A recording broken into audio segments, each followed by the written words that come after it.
주님 사랑하시면 크게 한번 아멘 합시다. 할렐루야. 우리는 텍사스 샌안토니오에 살고 있는 것이 참 행복인 줄로 믿습니다. 특별히 저는 이 샌안토니오에 와서 제일 먼저 느끼는 것은 뭐냐 하게 되면은 알라모가 있다라는 거예요. 이 샌안토니오에 알라모 스필릿. 미국의 독립전쟁을 할 당시에 그죠? 멕시코와의 전쟁에서 정말 183명이 멕시코의 그 정규군 1,800명이라고 하는 숫자의 설도 있고 6,000명이라고 하는 설도 있는데 어쨌든 그 막강한 군대하고 싸워서 100% 다 전사했지만은 그러나 그 전쟁을 통해서 알라모의 스필릿을 우리에게 전해주고 훗날 샌제신토 휴스톤에 있는 휴스톤에 있는 샌제신토에서 멕시코 정규군과 미국 휴스턴 장군이 이끄는 군대와 전쟁에서 드디어 미국이 승리를 함으로 말미암아 멕시코가 그렇게 아까웠던 이 텍사스 땅을 미국에다가 건네줄 수밖에 없었던 그런 멕시코 입장에서 볼 적에는 참 안타까운 그런 현실이었다. 이렇게 역사가들은 평가를 합니다. 만일 그때 멕시코가 이겼다고 한다면 미국 다음으로 이 텍사스 땅을 다 멕시코가 갖는 거니까 아마 부강한 나라가 되지 않았을까라고 하는 그런 역사가의 평가도 있기도 합니다. 저는 그런 과정 속에서 이 알라모 스필릿이 과연 어떤 것인가를 한번 뒤져보기 시작했는데 그거 비슷한 얘기가 또 하나가 전해지고 있는 것을 저는 발견하면서 이렇게 한번 여러분들에게 소개를 해봅니다.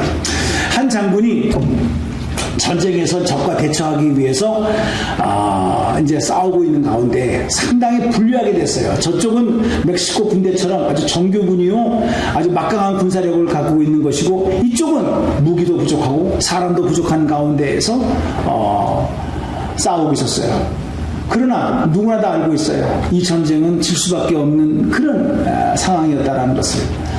그러면서 적은 골리앗처럼 나와가지고 계속 행복하라고 그렇게 이제 야유를 하는 과정 속에서 장군은 생각해 봅니다. 그러나 이 나라를 지키기 위해서는 이 요새가 아주 중요한 것이기 때문에 빼앗길 수가 없다. 이렇게 생각을 하면서 이제 나머지 군사들을 격려하면서 이제 그렇게 사기를 북돋우고 있는 가운데에서 점점 시간은 흘러가고 이 군사의 그 사기가 떨어져 가는 것을 느끼고 있을 때 더 이상 이래서는 안 되겠다 싶어가지고 장군이 결단을 합니다.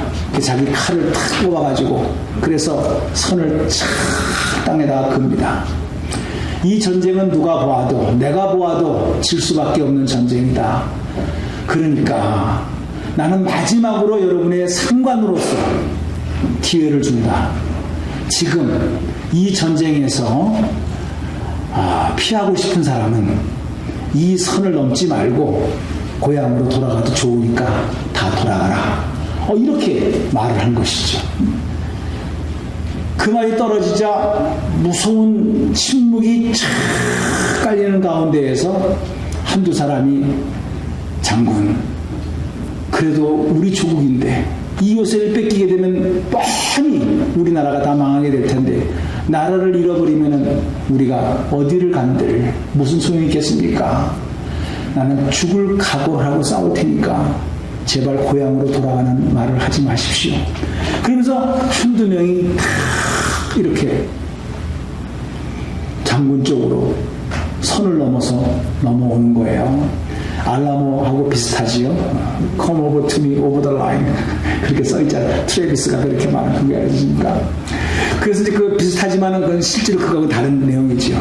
그런데 한 사람이 오지를 않고 저 끝에서 그냥 그대로 서 있는 거예요. 한 사람이. 그 장군이 물어봅니다. 너는 떠나기를 원하는가? 그래. 정 목숨이 아까우면 떠나도 좋다. 너를 원망할 사람은 아무도 없다. 그렇게 얘기를 한 거예요. 그러니까 이 병사가 하는 말이 아닙니다. 장군님, 그런 뜻이 아닙니다. 장군이 보시는 바와 같이 저는 지금 다리에 심한 부상이 있어가지고 걸을 수가 없어서 저는 그 라인을 스스로 넘어갈 수가 없습니다. 그러나 보시는 바와 같이 내 두 손은 사용할 수 있습니다. 장군님, 그러니 내가 가지 못하지만은 장군님이 내 뒤에 오셔서 다시 한번 손을 거주십시오. 나는 처음 장군이 근 선에는 다리가 다쳐서 걸어갈 수가 없지만 장군이 내 뒤에 오셔서 선을 다시 그어주신다면 나는 생명을 걸고 우리 동료들과 함께, 전우들과 함께 같이 싸우겠습니다.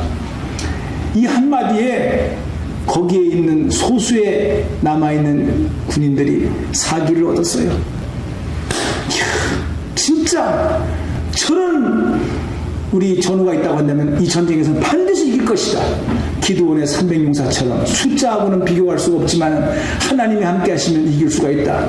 이래가지고 전쟁에서 큰 승리를 안겼다라는 그런 이야기가 전해오고 있는 어떤 기록을 제가 찾았습니다. 저는 여기에서 하나의 전쟁의 이야기지만은 이 마지막 남은 한 병사의 말, 나는 부상으로 말미암아 장군이 처음 그어놓은 선으로 내가 스스로 걸어갈 수 없지만 내 뒤에서 다시 선을 그어주면 나는 싸우고 싶습니다.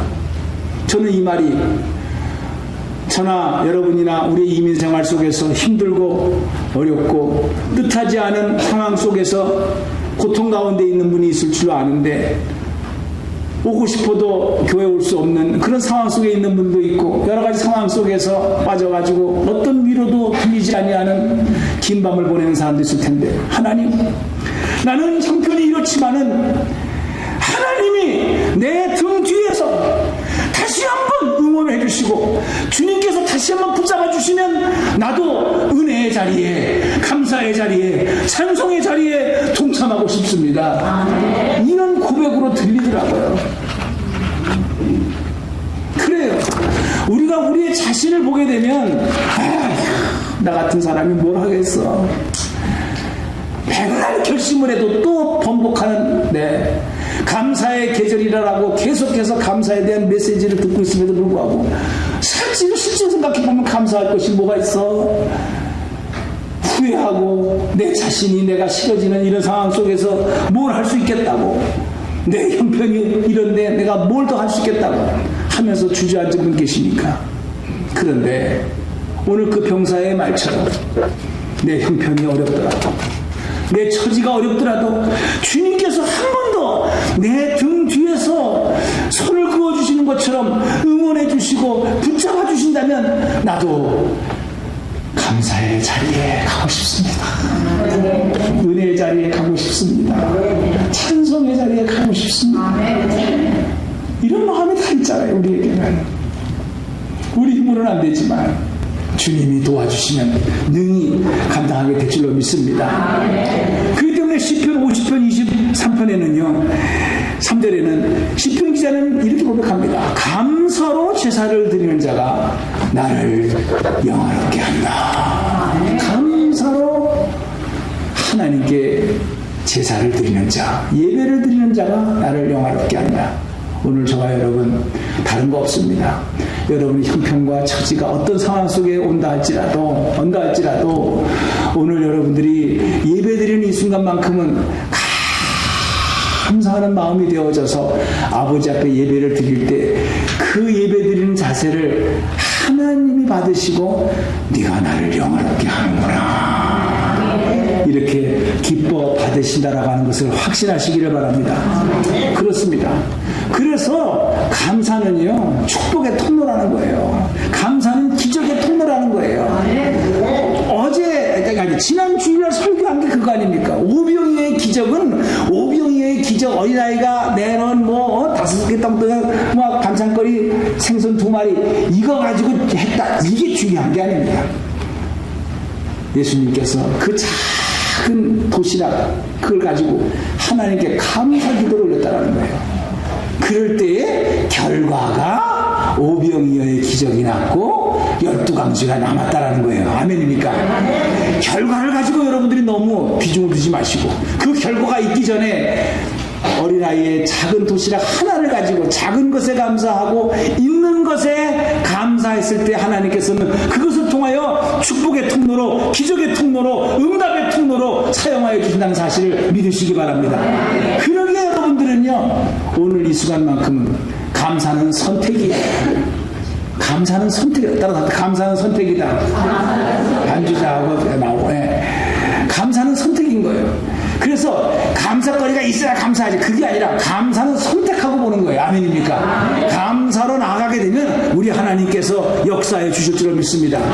그래서 오늘 본문의 말씀은 온 땅이여, 100편 1절에 온 땅이여 여호와께 즐거이 찬송을 부를지어다. 아멘. 저는 온 땅이여가 이게 뭐 이 세상을 말하는 것이 아니라 오늘 샌안토니오 한인침례교회 예배를 드리는 온 성도들이여 여호와를 찬송할지어다.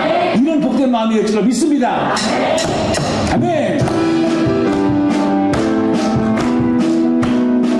기쁜 노래 할렐루야 셋넷 기쁜 노래 주께 드리자 찬양 받으실 주님께 할렐루야 신령한 노래와 손뼉쳐서 크신 하나님 찬양해 아멘 존귀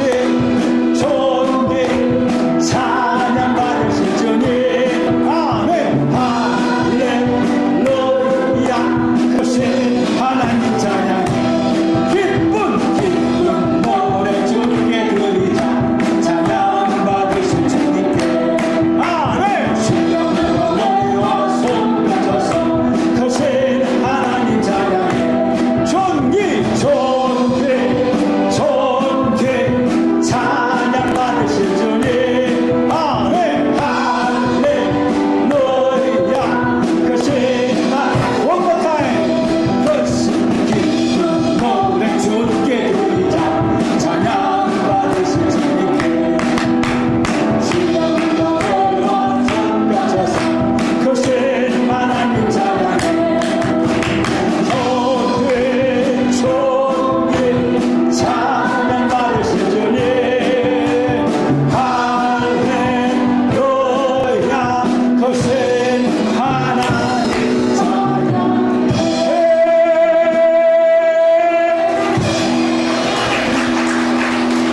가슴이 뻥 뚫리네요 진짜.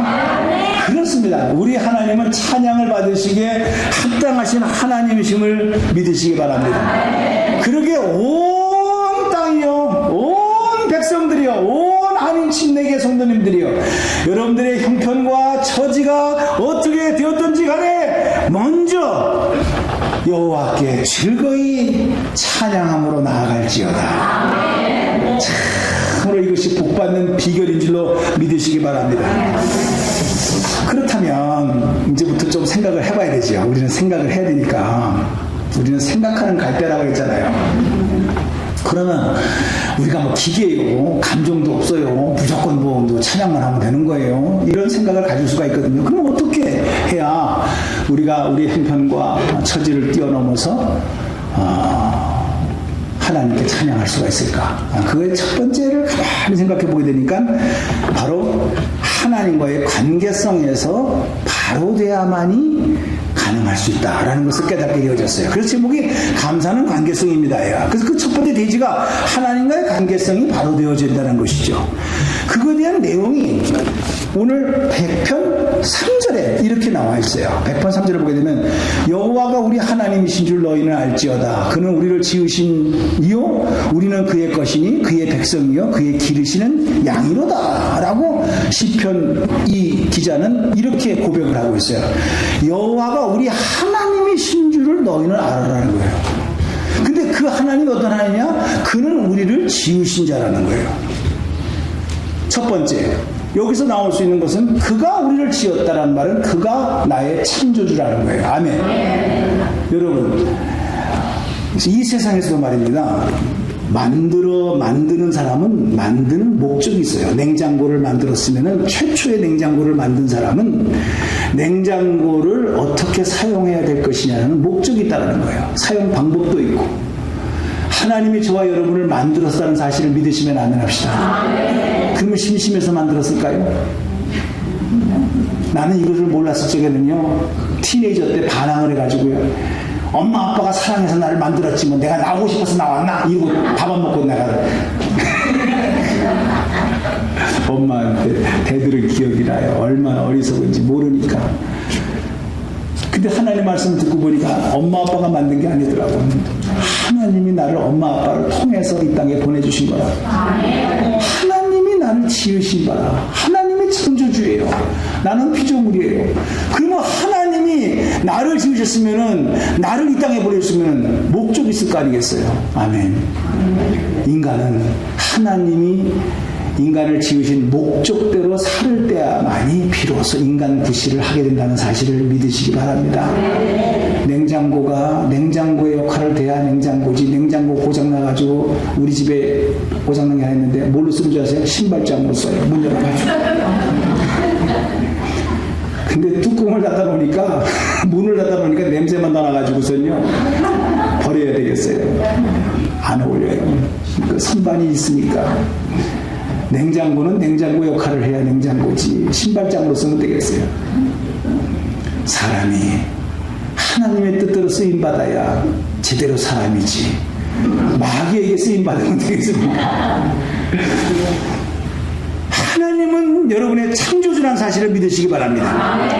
두 번째로, 우리는 그의 것이라는 것이에요. 우리는 그의 것이다. 그것은 무슨 말이냐? 내 소유가 아니고 하나님의 소유라는 거예요. 이것이 올바른 관계가 됐을 때 이게 믿어지는 거예요. 내 건 내 거, 하나님 건 하나님 거. 절대로 침범하지 마세요. 이런 관계성 속에서 무슨 찬양이 나오겠습니까? 내 것 뺏어가지는 않을까 주여, 일불만 나오게 하옵소서. 헌금할 때만 그렇게만 한다고 한다면 일불도 귀한 거지만 그런 마음이 돼서야 되겠습니까? 그런데 우리는 그의 것이다. 내 것이 없다. 하나님 것이다. 우리가 빈손으로 왔고 빈손으로 가는데 다 욥의 고백처럼 우리가 무엇을 가지고 내 거라고 하겠습니까? 영원한 내 것이 어디 있겠습니까? 세 번째, 우리는 그의 백성이요. 우리는 그의 백성이라고 3절에 말하고 있어요. 우리는 그의 백성이요. 그가 우리를 다스린다. 소속감입니다. 우리는 그의 백성이요. belong to God. 하나님께 소속이 되어졌다는 거예요. 저는 조금 전에 어느 병사의 그 고백처럼, 내가 만일에 나 한 사람에 산다 할지라도 나라를 잃어버리면 어디를 가든지 내가 자유함이 있겠습니까? 이 조국은 내 조국입니다. 내 나라입니다. 내 나라가 살아야 나도 산다 라고 하는 소속감이 있을 때, 자기가 비록 다리는 못 쓰더라도 두 손을 가지고 쓸 수가 있으니까 이거 가지고도 내가 끝까지 싸우겠다라는 그런 마음이 있듯이, 한 부부도 마찬가지입니다. 내가 이 가정에 소속되어져 있다.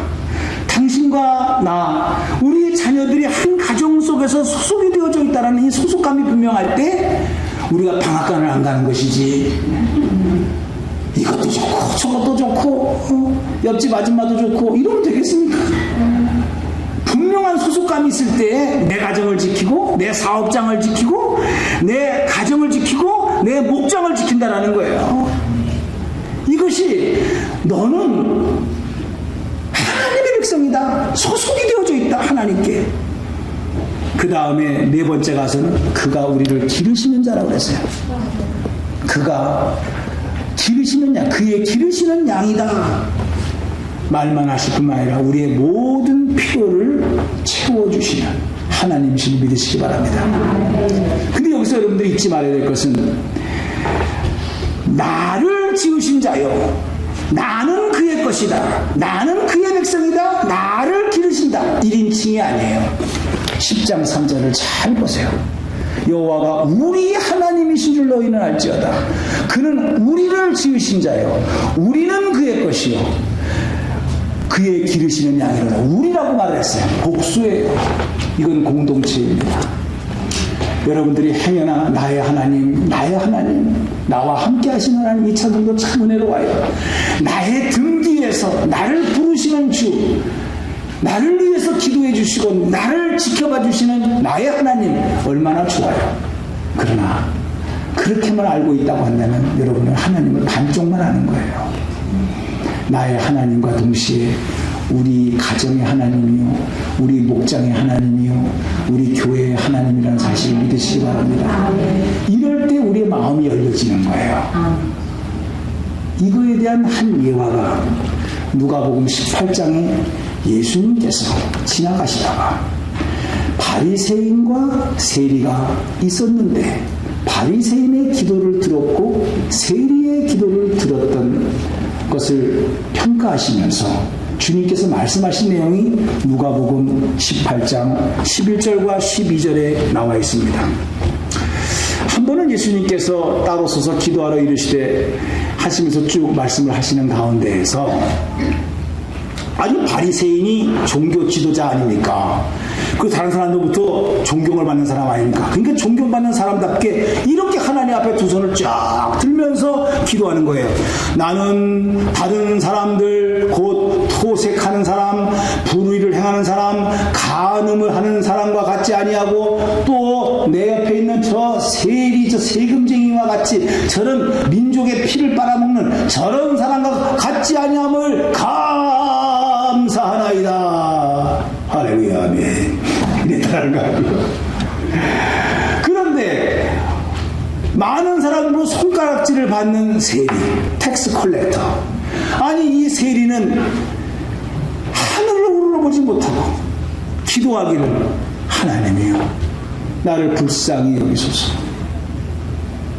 나는 세상에서도 멸시받고 사람 취급을 받는 사람인데 하나님까지 나를 멸시하시면 어떡합니까? 나를 불쌍히 여기소서. 이렇게 기도를 했다라는 거예요. 예수님께서 두 기도를 다 들으셨습니다. 바리새인의 그 거룩한 기도도 들었고 죄인이라고 인정받은 세리의 기도를 들으셨습니다. 근데 예수님께 평가는 어떻게 했느냐? 누구의 기도를 들어주셨을까? 하나님. 물어보는 거죠.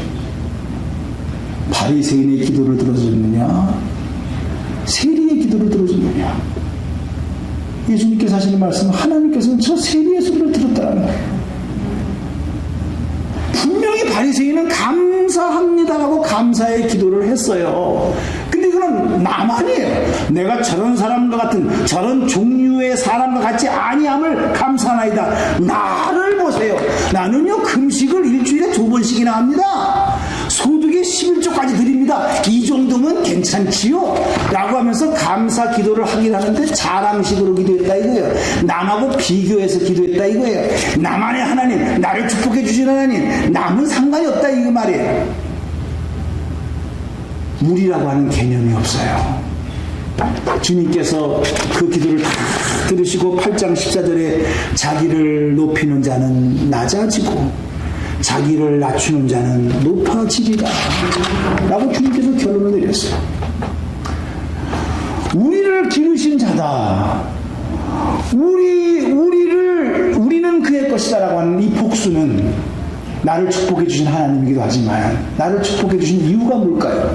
이유가 뭘까요? 주의 아픔을 들으라는 거예요. 주의 어려움을 도와주라는 거예요. 그러기 위해서 내가 너를 축복해 줬다라는 거예요. 이것이 없이 자기를 자랑하는 식의 감사가 된다고 한다면 이것은 하나님의 뜻을 전혀 모르고 하나님과의 올바른 관계가 되지도 않고 감사의 기도는 했지만은 하나님과의 잘못된 관계에서 이루어지는 것이므로 오히려 나쁜 결과가 나올 수가 있다라고 하는 그런 가르침일 수도 있다는 얘기입니다.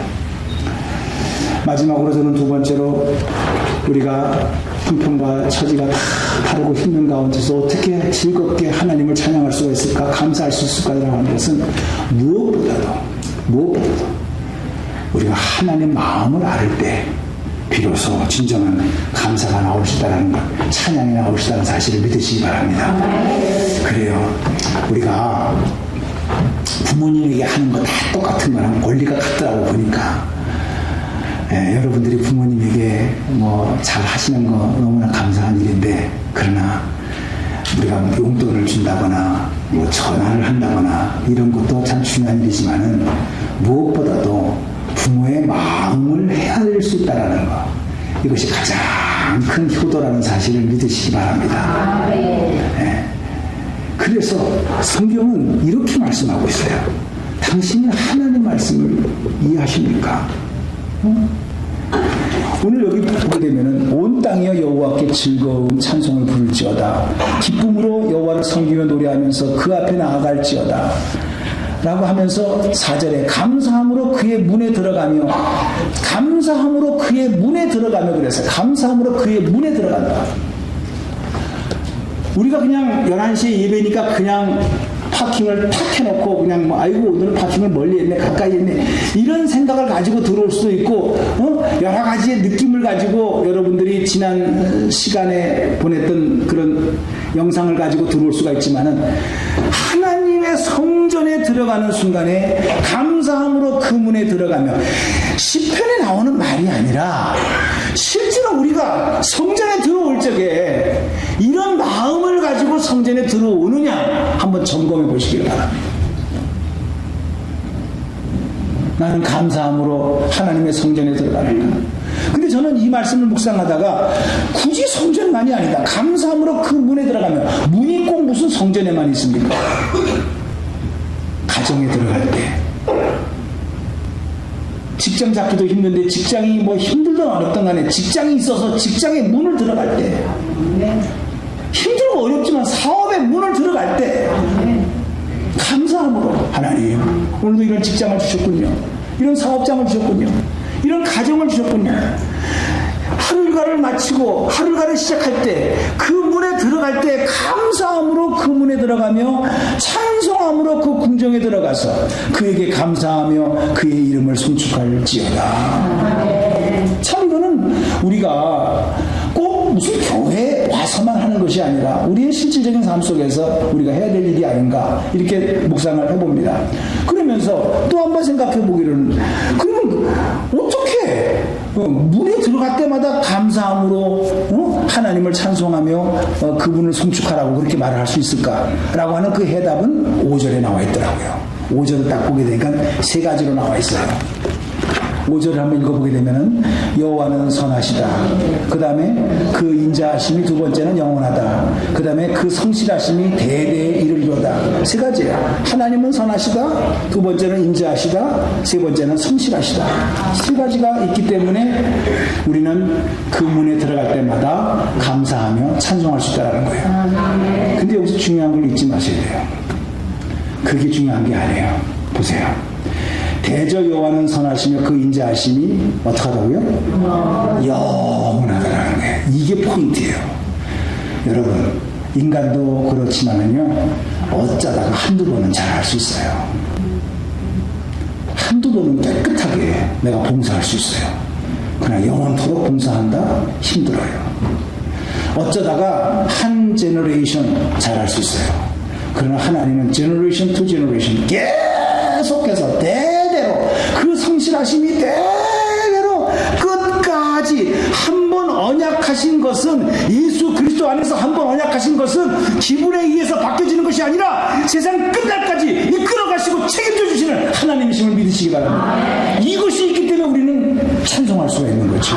그 문에 들어갈 때마다 신실하신 하나님, 선하신 하나님, 그 인자하심이 영원하신 하나님이시기 때문에 내 형편과 처지 때문에 너는 오늘 틀렸어. 너는 오늘 예배 드릴 자격이 없어. 그런 하나님, 기분에 의해서 우리를 받아주시고 받아주지 아니하시는 그런 하나님이 아니라 그 형편과 처지를 뛰어넘어서 끝까지 예수 안에서 있는 자들을 책임져 주시고 이끌어 가시고 돌보시는 신실하신 하나님, 선하신 하나님. 그렇기 때문에 그런 하나님이 계시는 곳에 문에 들어갈 때마다 할렐루야 할렐루야 할렐루야 감사합니다 감사합니다. 이건 원고에 없는 얘기인데 갑자기 이런 영감이 오네요. 집에 들어갈 때마다 바가지를 긋는 아내가 있다고 생각해 보십시오. 감사함으로 그 집에 들어가겠습니까? 근데 내 형편과 처지가 상관없이 내 아내는 항상 집에 들어갈 때마다 여보, 허니, 허니, 허니, 허니, 꿀, 꿀, 꿀, 허니, 허니. 그러면서 변함없이 격려해주고 위로해주고 힘을 준다고 한다면 오늘도 세상에서 지치고 힘든 상황이지만 집에 들어갈 때마다 얼마나 기운이 나겠어요. 음식이 뭐 잘 차리다도 라면 하나 끓여도 오늘 수고 많이 했어. 힘들었지. 라면밖에 없지만 참 당신을 생각하면서 정성껏 끓였어. 이렇게 해주면 얼마나 그 라면 맛이 진짜 맛있겠어요. 그런데 뭐 고기를 해놓고 티봉지 특기를 하나도 바가지를 빡빡 긁으면서 해보십시오.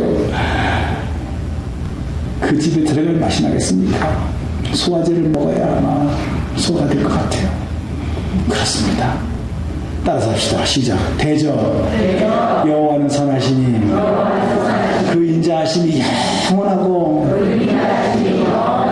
그 성실하심이 대대에 미치리로다. 그럼요. 신실하신 하나님이십니다. 그 하나님의 계시기에 우리가 2015년도 지금까지 1월 15일까지 왔을 때 우리는 우리의 형편을 압니다. 이렇게 부족했습니다. 이렇게 연약했습니다. 또 열매가 별로 없습니다.